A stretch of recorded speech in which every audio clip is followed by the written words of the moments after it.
divorced 3 years, and on her first night back in town, Sophia Hayes ended up on my couch. To be more precise, she was sprawled, like an expensive, alcohol-soaked puddle of silk and regret. The air was thick with the smell of top-shelf liquor, mixed with that familiar, stupidly expensive perfume she always wore. I used to think it smelled like money. Now it just burned my nostrils and went straight to my head. Damn it. I rubbed my throbbing temples, staring at the pathetic train wreck on my sofa. The limited edition designer dress she wore, the one that probably cost more than 3 months of my old salary, was wrinkled like a piece of beef jerky. One of her sky-high stilettos was abandoned on the entryway rug. The other clung stubbornly to her toes, threatening to fall at any second. The perfectly styled waves of her hair were plastered across her face, obscuring one side. The half that was visible was flushed the color of a boiled lobster. Just perfect. 3 hours ago, at the college reunion, she'd been a different person entirely. Back then, she was radiant, a human spotlight. She'd strode in on heels that could have punched holes in the floor, wearing a dress so sparkly it could blind you, with enough glittering hardware on her neck and wrist to finance a small country. She was clinging to the arm of some slick-haired, suit-and-tie type, walking with an air that screamed, "Look at me now, peasants." Her eyes scanned the room before landing, with surgical precision, right on me. The corner of her mouth lifted in a smirk that was 3 parts mockery and 7 parts condescension. Well, Ethan," she'd said, her voice crisp and bright, deliberately drawing out the syllables. "Long time no see. I hear you're still tapping away at that dead-end coding job." She swirled the amber liquid in her glass. Some ridiculously overpriced scotch, I guessed. The eyes of every old classmate in the vicinity snapped to us. Some were hungry for drama. Others offered a flicker of pity. Most were just plain nosy. The room fell so quiet I could hear someone crunching on a pretzel at the next table. I was looking down at my phone. The screen was lit up with a notification from my banking app. A new deposit. I counted the zeros. 1, 2, 3, 4, 5. Holy crap, there were a lot of zeros. My heart started hammering against my ribs, and my palms felt slick. It was the first month's revenue share from Epilogue Chronicles. The project I'd poured nearly 3 years of my life, and it had finally gone supernova. This money, this was life-changing money in a city where the real estate market was a blood sport. As for Sophia's loaded question, I didn't even look up. What was wrong with writing code? Code was beautiful. It was stable. It was logical. It wouldn't just pack up one day, clean out your joint bank account, and tell you, "Sorry, we're done here." I slowly slipped my phone back into my pocket, picked up my glass of lukewarm water with a slice of lemon, and took a sip. Tasted bitter. The whole time, I didn't give her so much as a glance. Her perfectly rehearsed opening line had landed with all the impact of a raindrop in the ocean. I could practically feel the air leave the lungs of the slick-haired guy next to her. The silence deepened. The smile on Sophia's face visibly tightened for a fraction of a second. The knuckles of the hand holding her drink turned white. An old friend, probably trying to be a peacemaker, jumped in. "Hey, Ethan, I heard that new project of yours is blowing up, right? What's it called?" Ethelgard. "Yeah, got lucky," I said with a nod. "Holy crap, it really is you, man." Another guy, a fellow tech bro, slapped the table, his excitement spraying a fine mist. "The guys at my company are pulling all-nighters just trying to pull that limited edition character in the latest drop. Dude, you're a legend. Don't forget the little people." And just like that, the conversation shifted. A half-dozen people who were into gaming, or at least knew the industry, swarmed me. "The one with the god-tier art, right? The character designs are insane." "Yes, especially that Dreamweaver series. My god, I can feel my wallet crying just looking at them." "Come on, Miller, give us the scoop. When's the next expansion drop? We need to know what happens in the Dreamweaver's main quest." The fan forums are going nuts. I was cornered, forced to play the part, giving vague answers. Out of the corner of my eye, I saw Sophia. She was standing alone, looking like an expensive, forgotten vase. The slick-haired guy had slipped away to network with someone else, leaving her stranded. She just stood there, holding that drink, not knowing whether to drink it or put it down. Her perfectly made-up eyes were locked on me, the look in them as sharp and cold as ice picks. "TSK," I scoffed internally. 3 years, Sophia, and you haven't changed a bit. Still have to be the center of attention. Still need the whole world to revolve around you. Sorry, but this station is no longer in service." I looked away, done with the show. Reunions were just a toxic mix of social anxiety and a pissing contest anyway. If it weren't for a few good friends dragging me here, I'd be home, happily married to my compiler. I don't remember anything else Sophia said or did after that. My brain had activated its Sophia-specific noise-canceling feature. I just remember drinking more water, making some small talk, and then using the classic "I've got a big project review tomorrow" excuse to slip out early. The world was quiet again. Back home, I took a shower and changed into a comfortable old t-shirt and shorts. I opened the fridge to find it depressingly empty, save for 2 lone cans of beer and a carton of milk nearing its expiration date. Takeout it is. I just opened the DoorDash app when someone started pounding on my door. Not knocking. Pounding. Bang. Bang. Bang. The force was so strong the door was rattling in its frame, like it was about to give up the ghost. Who the hell was that? The landlord chasing rent wasn't this aggressive. I scowled, shuffled to the door in my flip-flops, and barked, "Who is it?" Silence for a second. Then, a slurred, tear-choked female voice shrieked, laced with a kind of reckless fury. "Open the door. Ethan, you bastard.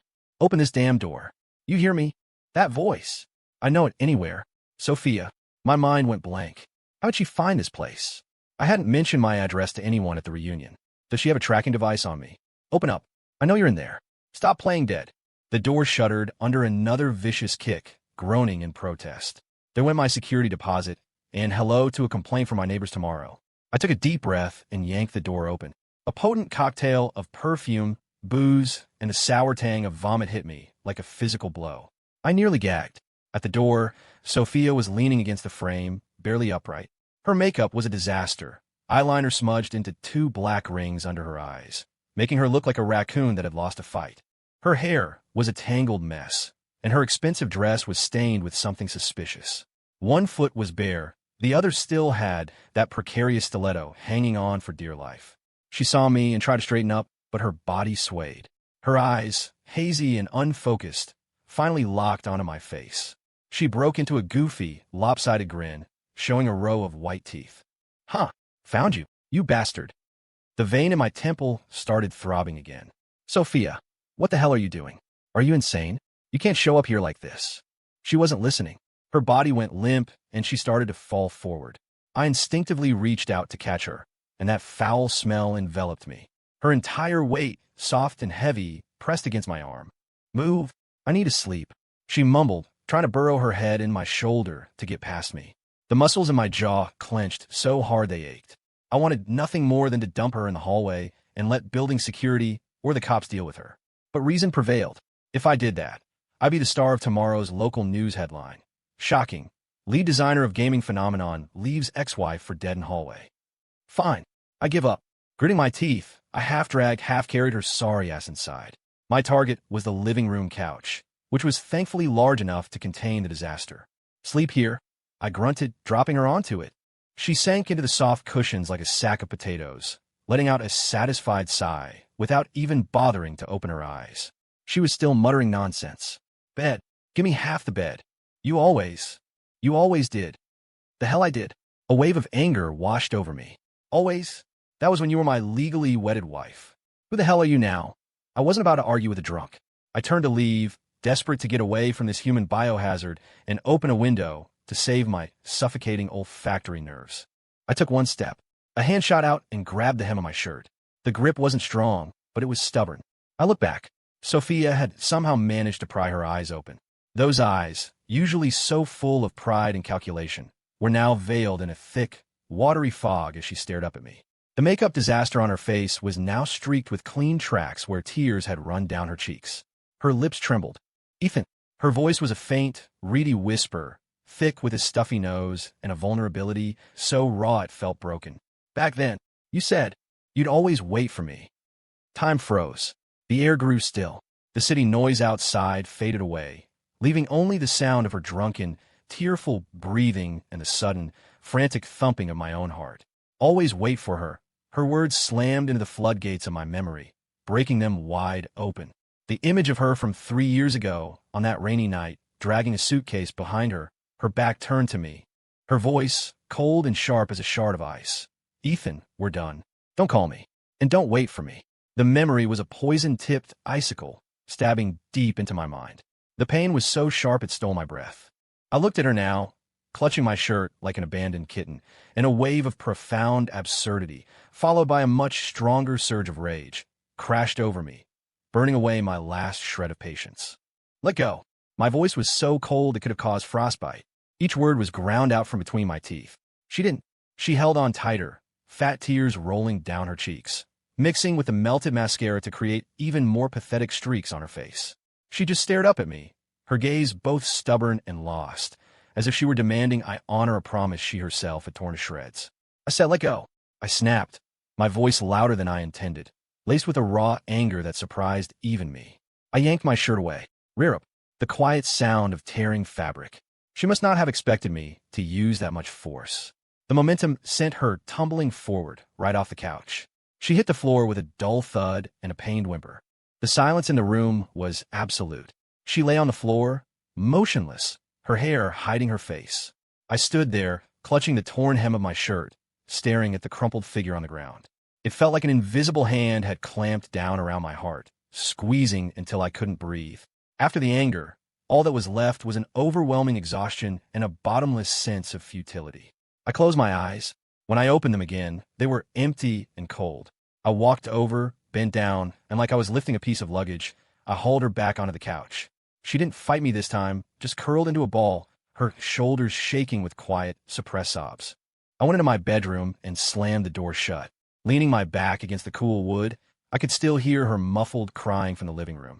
It was like 1,000 tiny needles, finding their way through the door and into my ears. Annoying. So damn annoying. I sat down at my desk and stared at the dark computer monitor, which reflected my own tired, frustrated face. In the corner of the desk sat a small, unassuming picture frame, turned backward. I picked it up and flipped it over. It was a faded wedding photo. Sophia, in a white dress, was smiling so wide her eyes crinkled, nestled against a goofy-looking me in a rented tux. Back then, her eyes had a light in them. It wasn't the hard, calculating glint they had now. "Always wait for you," I whispered to the smiling woman in the photo, my own mouth twisting into a bitter, ugly shape that was more of a grimace than a smile. "Sophia, you were the one who broke that promise. What the hell do you want?" Showing up now and throwing it in my face. I slammed the frame face down on the desk with a sharp clack. Whatever. Arguing with a drunk was pointless. Out of sight, out of mind. I put on my headphones, cranked up some heavy metal, and turned the volume to max. I was hoping the roaring guitars and thunderous drums could drown out the woman in my living room and all the chaos she brought with her. The next morning, I was woken up by the smell of something burning. I shot out of bed like a rocket and bolted out of the bedroom. The kitchen was filled with hazy smoke. Sophia, wearing one of my baggy old t-shirts and nothing else, her long legs bare, was frantically waving a spatula at a smoking pan. Inside it, a black carbonized mass was emitting noxious fumes. "What the hell are you doing?" I yelled, lunging past her to kill the flame and flick on the exhaust fan, all in one motion. My shouting startled her, and the spatula nearly flew out of her hand. She turned around, her face pale and haggard from the hangover, her eyes bloodshot. Her hair was thrown into a messy bun, and without any makeup, she looked younger and more vulnerable. When she saw me, she flinched, her eyes darting away with the guilty look of a kid caught with her hand in the cookie jar. I was trying to make eggs," she said, her voice small and weak. I stared at the charcoal briquette in the pan. My temples started to throb. "Make eggs? Lady, it looks like you were trying to summon a demon from the 9th circle of hell." She pressed her lips together, didn't argue, and quietly put the spatula down, looking like a chastised schoolgirl. This meek, apologetic version of her was a universe away from the condescending queen at the reunion and the raging lunatic from last night. My eyes drifted to the t-shirt she was wearing. It was clearly mine, so big on her it looked like a dress, the collar hanging crookedly off one shoulder, revealing the pale skin beneath. And below that, just legs. It was a lot to take in first thing in the morning. I averted my gaze. "Where did you even find that? Go get changed. You look ridiculous." She looked down at herself and mumbled, "My dress. I got sick on it. I washed it, but it's not dry yet." Fine. She had a point. I didn't have the energy to argue. I pointed to the living room. "Go sit over there. And don't touch anything." I resigned myself to cleaning up the kitchen. It was a small space, and with both of us in it, there was no room to move. She shuffled awkwardly to the doorway, but didn't leave, just leaned against the frame and watched me work. "Hey, about last night." She began hesitantly, her voice still rough with sleep. "Thanks for not throwing me out." I didn't turn around, focusing on scraping the stubborn black crust from the bottom of the pan. "Don't mention it," I said, my voice flat. "I was just worried you'd freeze to death on my doorstep, and I'd have to deal with the cops." Silence for a moment. Did I say anything I shouldn't have? Her voice was even lower now, laced with caution. My scraping paused for a fraction of a second. That phrase, "always wait for me," echoed in my head. "Don't remember," I replied quickly, my tone perfectly neutral. "You were wasted. Who knows what you said? You should drink less.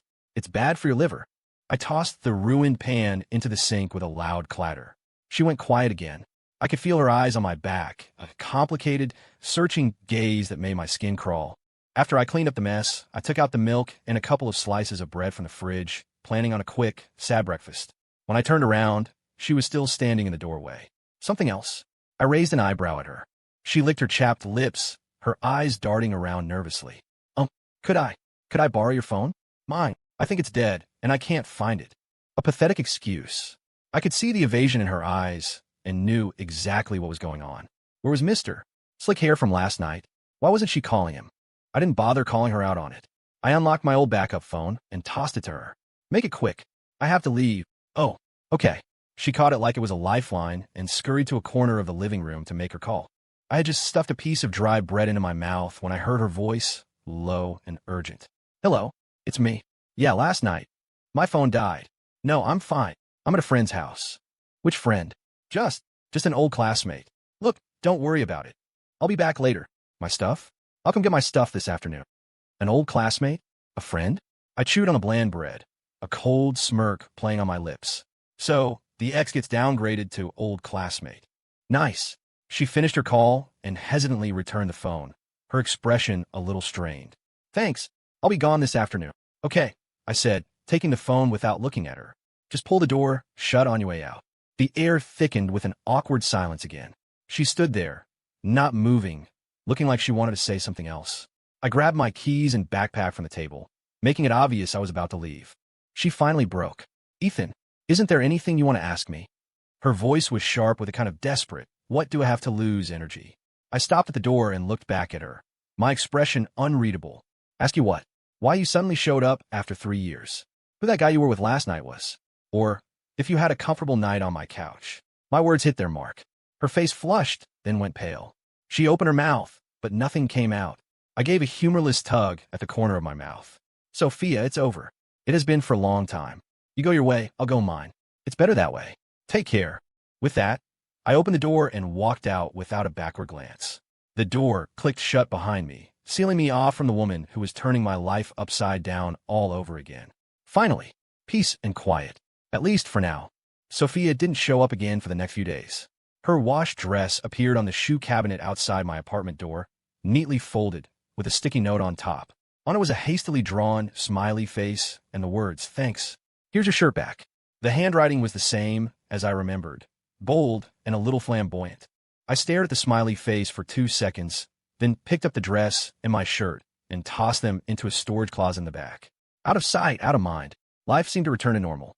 The massive success of Epilogue Chronicles brought in a fortune, but also brought a crushing workload. Server expansion, planning the next update, addressing player feedback, endless meetings. I was so busy I barely had time to breathe, spinning like a top. Working late became the new normal. I was spending more nights on the cot in my office than in my own bed, which was good. When you're busy, you don't have time to think about all the other crap. One afternoon, after a painfully long project review meeting where I felt like my brain had been put through a blender by a team of product managers, I was desperate for a sugar fix. I grabbed my phone and wallet and headed downstairs to the convenience store for a can of something caffeinated. Just as I stepped out of the office building, my phone rang. It was an unknown number. I hesitated, then answered. "Hello, Ethan, it's me, Chloe." A whirlwind of a female voice came through the speaker. It was Sophia's best friend. A knot formed in my stomach. I had a bad feeling about this. "What's up? It's a big deal." Chloe's voice was frantic. "It's Sophia's mom, Mrs. Hayes. She collapsed this morning. They rushed her to the hospital. They just finished the tests, and it's not good. The doctor said she might need surgery, like right now." My heart dropped. Sophia's mom, Eleanor Hayes. I remembered her as a kind, gentle woman who had always been warm to me. Sophia had a terrible relationship with her father. Her mom had practically raised her single-handedly. Sophia never said it out loud, but I knew her mother was her entire world. "Which hospital?" I asked immediately. Chloe gave me the name and the floor number. "Okay, got it." I hung up and just stood there on the sidewalk, my mind racing. Should I go or not? Sophia and I were divorced. Her mother. Technically, she wasn't my problem anymore. Sophia had her own life now, with that elite-looking boyfriend from the reunion. This was not something her ex-husband needed to worry about. I clenched my phone, but then an image flashed in my mind. Mrs. Hayes, smiling as she put more food on my plate at dinner. In the rare moments when Sophia would talk about her mom, her eyes softening with a deep-seated affection and reliance. Damn it all. I cursed under my breath, turned, and flagged down a cab. Pacific Crest Medical Center, and step on it. The car pulled into traffic. I stared out the window at the blur of the city rushing by, running a hand through my hair in frustration. Ethan Miller, you're an idiot. She drew a line in the sand 3 years ago. Why are you so eager to cross it? I arrived at the hospital, the sterile smell of disinfectant hitting me the moment I walked in. The emergency lobby was a chaotic mess of people, a symphony of frantic voices crying, and the beeping of medical equipment that set my teeth on edge. I found the inpatient ward Chloe had mentioned. As I stepped out of the elevator, I saw her at the far end of the hallway by the billing window, a familiar silhouette. Sophia. Her back was to me, a lone figure standing in the sterile corridor. She was dressed simply in a t-shirt and jeans, her hair pulled back in a low ponytail that exposed the delicate, vulnerable line of her neck. Her shoulders were slumped, and her entire posture radiated a heavy, profound exhaustion and helplessness. She was clutching a long, itemized bill, her head bowed as she spoke to the person behind the glass. Her voice was quiet, but in the relative quiet of the hallway, her words drifted over. Yes, the surgery deposit. I understand. But, is it possible to pay a portion of it first? The rest. I can get the rest as soon as I can. Her voice was trembling, pleading. She was practically begging. The clerk on the other side seemed to be explaining the policy in a flat, bureaucratic tone. Sophia's shoulders slumped even further. The hand holding the bill was clenched so tight her knuckles were white, and her body was shaking slightly. In that moment, all her pride, all her carefully constructed glamour, was stripped away. All that was left was a scared, helpless daughter crushed under the weight of an astronomical medical bill. My heart felt like it had been pierced by something sharp and cold. Where was he? Her slick-haired new life? Where was he when it really mattered? I stood where I was, watching her, not moving closer. The clerk was still talking. Sophia just stood there, head down. After a few seconds, her shoulders began to shake violently. She quickly brought a hand to her mouth, but a muffled, broken sob escaped anyway.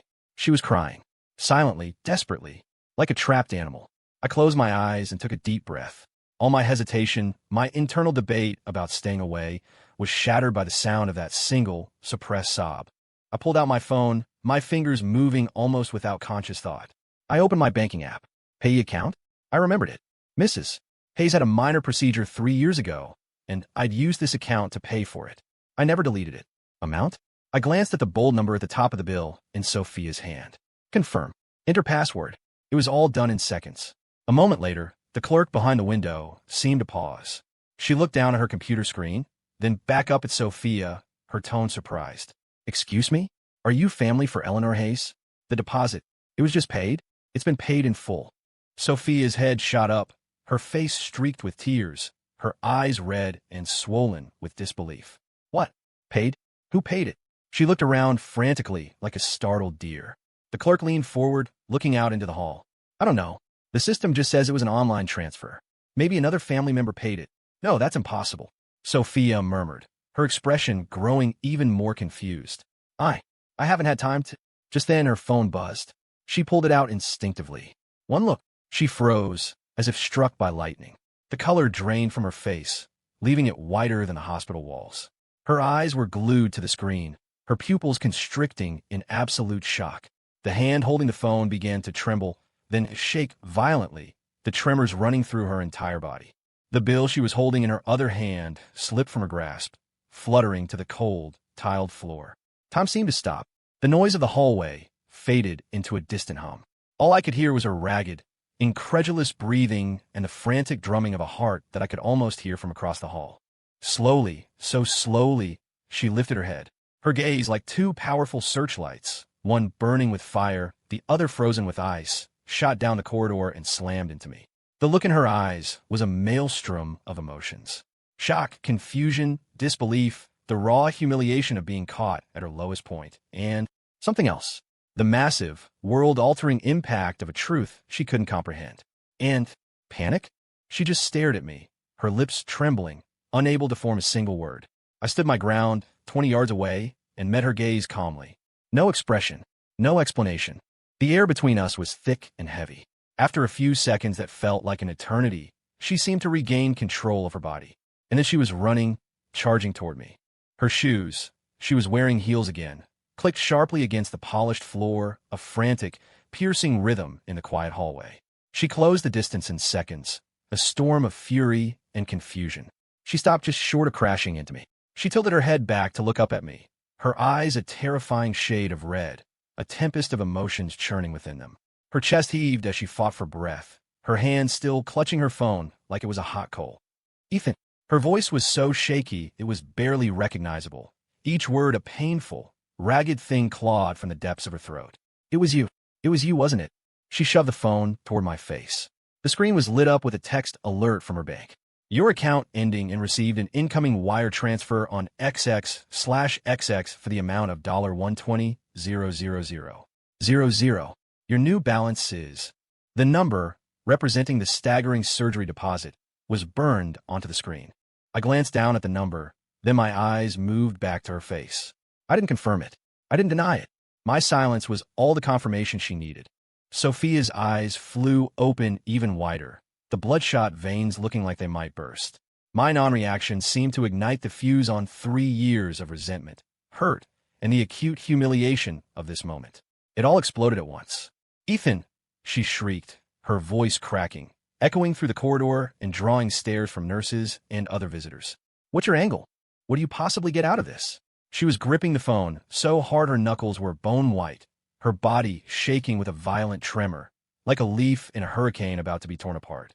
3 years, she spat, the words flying out of her, each one a poison-tipped dart aimed straight at my heart, and at her own. You divorced me without a word. You cleaned out our accounts and vanished without a trace. And now you just show up, playing the savior, paying for my mother's medical bills? Who the hell do you think you are? The dam finally broke, and tears streamed down her face, mixed with a rage so profound it was painful to watch. You stood there and watched me beg, watched me grovel like a beggar, asking for a few more days. You enjoyed seeing me like this, didn't you? So pathetic and helpless. Does it make you feel powerful? Does it give you a sense of satisfaction? Huh. She was screaming now, her voice hoarse, raw with tears and hatred. Answer me, Ethan. What the hell do you want from me? She was like a cornered, wounded animal, lashing out with everything she had. 3 years of bitterness, confusion, and the fresh, searing shame of being on the receiving end of what felt like his pity all erupted from her chest, incinerating her reason. Tears smeared her pale face, turning her carefully drawn features into a mask of desperate, wild grief. She stared at me, her eyes like knives, wanting to flame me alive. The air around us felt solid, the only movement her ragged, painful gasps for air and her choked sobs. I watched her, this hysterical woman, saw the boundless hatred in the tears in her eyes, and felt a cold hand squeeze my heart, a dull, aching pain. What do I get out of this? I wanted to ask myself the same question. Did I do it for the way she left me? For the condescending smirk she gave me at the reunion? Or for this, for the way she was looking at me now, like she wanted to tear me to pieces? An indescribable wave of exhaustion and sorrow washed over me. I took a deep breath, trying to force down the lump in my throat. My expression remained infuriatingly calm. Come with me. My voice wasn't loud. It was almost low, but it cut through her screaming and crying with an authority that couldn't be ignored. With that, I turned and walked away. I didn't look back.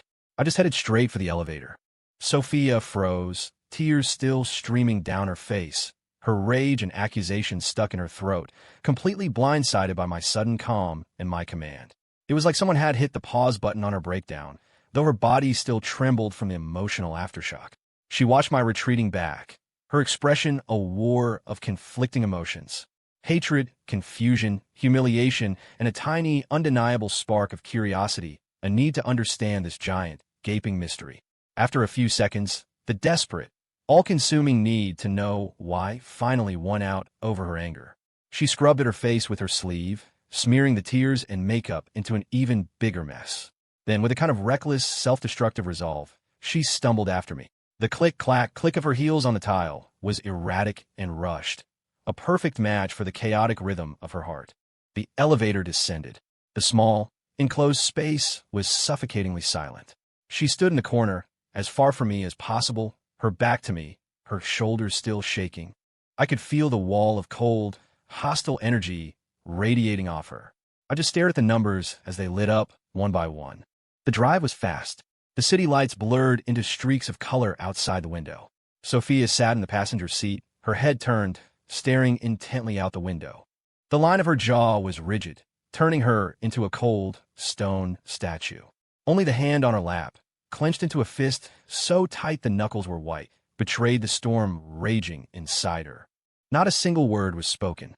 The car stopped in front of my apartment building. I got out. She hesitated for a moment, then pushed her door open and followed me, keeping a careful distance of 2 or 3 steps, as if she were walking on broken glass. I unlocked the door and went inside. The living room was exactly as it had been days ago, the couch where she'd slept now smooth and empty. I didn't stop, walking straight toward the study. Sophia stood in the middle of the living room, not following, like a plant that had been deprived of water for weeks, watching me disappear into the study with a look of desperate, wary confusion. I walked to the solid wood desk, cluttered with programming books, stacks of scratch paper, and a few collectible figurines.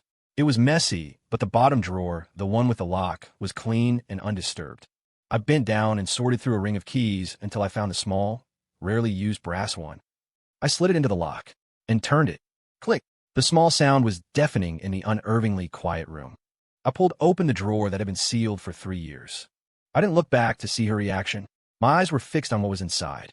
There were no jewels, no secret documents, just a thick stack, and then another of neatly arranged papers. To be more precise, they were drawings. Pencil sketches, detailed works in progress in colored pencil, and a few fully rendered, beautifully colored concept pieces. Every single page depicted a vivid, breathtaking video game character. Some were ethereal, some majestic, some mysterious, some tragic. The lines were fluid, the style unique, each one brimming with an incredible imagination and life. Even in the rough sketches, the artist's raw talent was undeniable. And in the bottom right corner of every single piece, signed in a flourishing, familiar script, was the name, Sophia Hayes. The finished piece on the very top was of a female character in an elaborate gown that looked like it was woven from starlight, her eyes closed as she spun a web of light between her fingers. She was suspended in a dreamlike cosmos, her expression serene and gentle. This was her. This was Arya, the Dreamweaver, one of the most popular characters in Epilogue Chronicles, the central figure whose fate countless players were desperately waiting to uncover. My hand trembled slightly as I reached out, my fingertips gently brushing across the Dreamweaver's exquisite face, across that signature. Then, I gathered the top few pieces of artwork and turned around. I walked, step by step, to the doorway of the study. Sophia was still standing rigidly in the center of the living room, a hollow statue.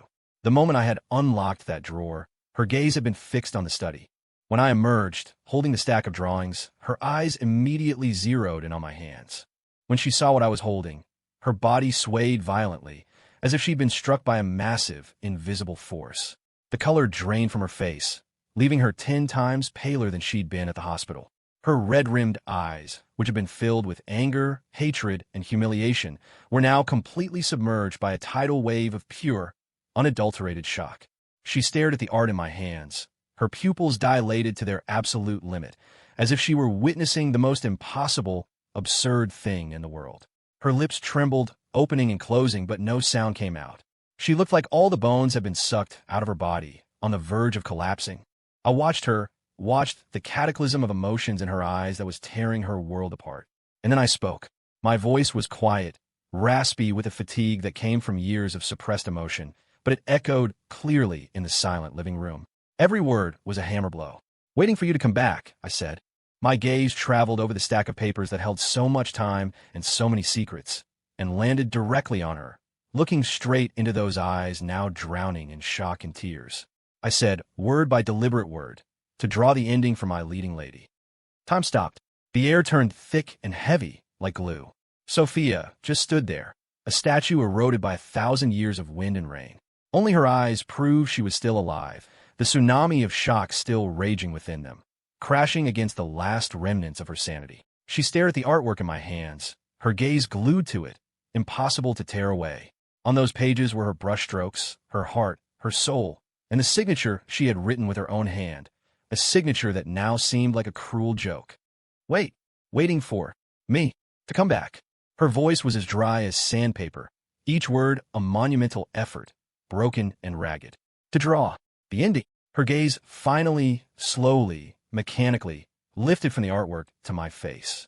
The expression in her eyes was a tangled mess of everything at once.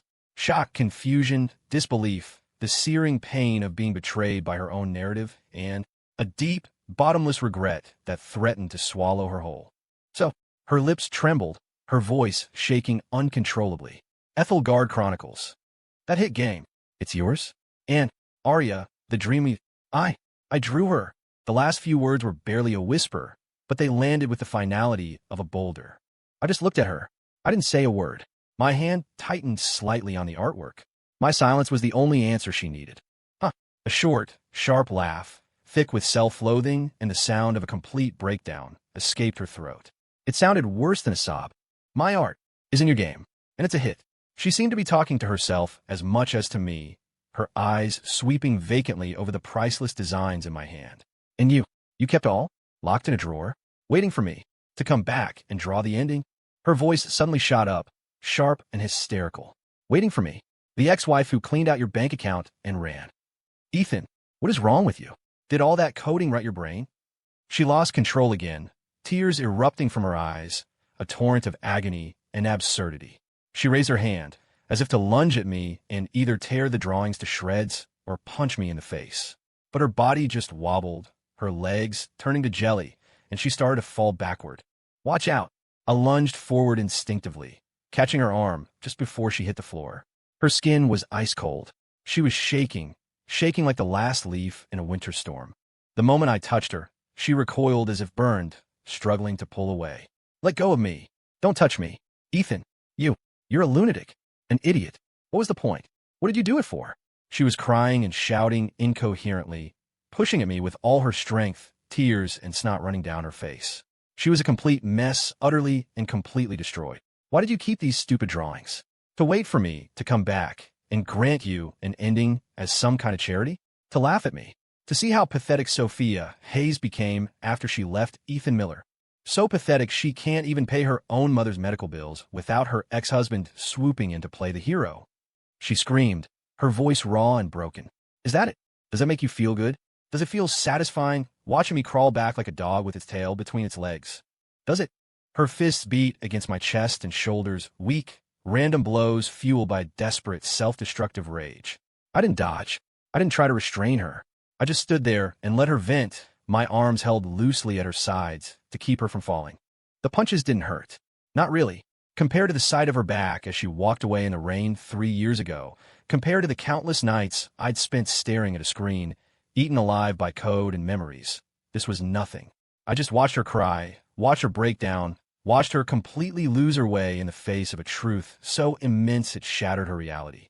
Say something. Are you mute? She finally tired, her punches slowing to a stop.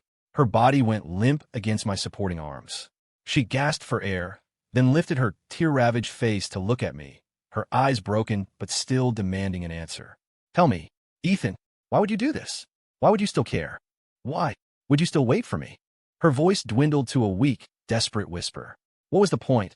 I wanted to ask myself the same question. Did I do it for her cold departure? For her mockery at the reunion last night, while she was on another man's arm? Or for this? For the venomous hatred in her eyes right now? No, it was none of those things. I looked at the wasteland in her eyes, the ruins submerged in tears. And beneath all that devastation, I could just make out the ghost of the girl from 3 years ago, the one who used to hug a drawing tablet to her chest, her eyes full of stars. A profound exhaustion, a dull pain that went deeper than bone, finally broke through my defenses. I took a breath, so deep my lungs ached. My voice, when it came out, was rough and heavy, weathered by time in a way that felt foreign even to me. Because I paused, my gaze fixed on her face, as if trying to see past the wreckage and resentment, to see into the soul she had buried so deep she'd forgotten it was there. I made her a promise. The words weren't loud, but they landed in the dead silence of the room like a stone dropped into a still pond, sending the final, most violent ripples across the surface of her shattered composure. I promised the girl, who dreamed of being one of the best concept artists in the world, The Sophia whose eyes were always full of light. I promised her that I would always be in her corner, waiting for her to create her own universe.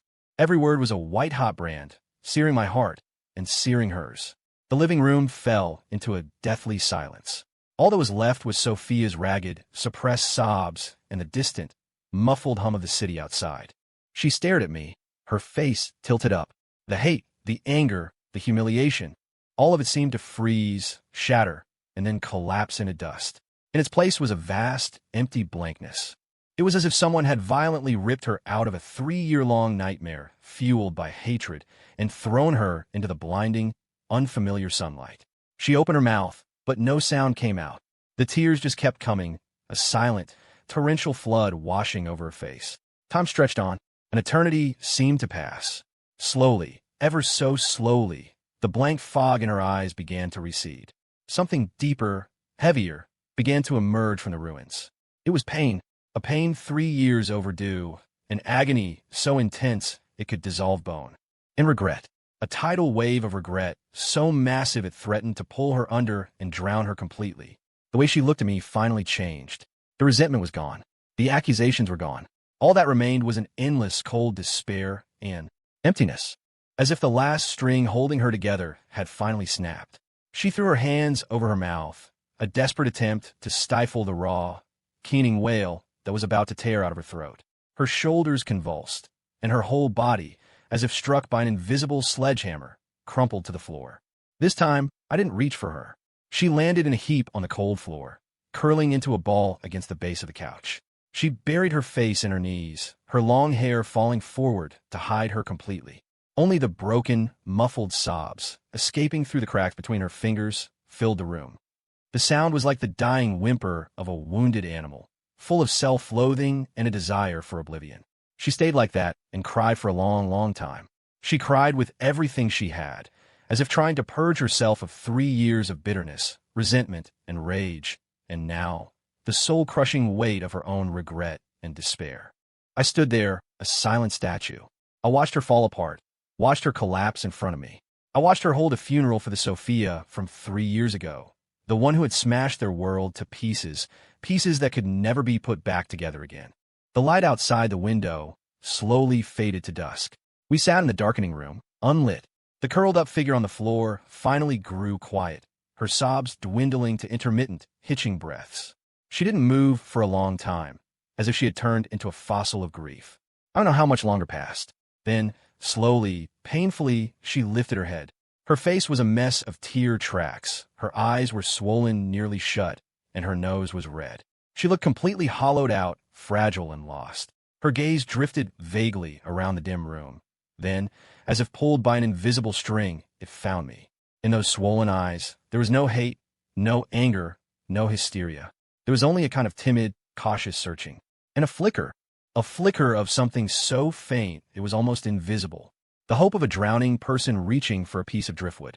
Her chapped lips moved.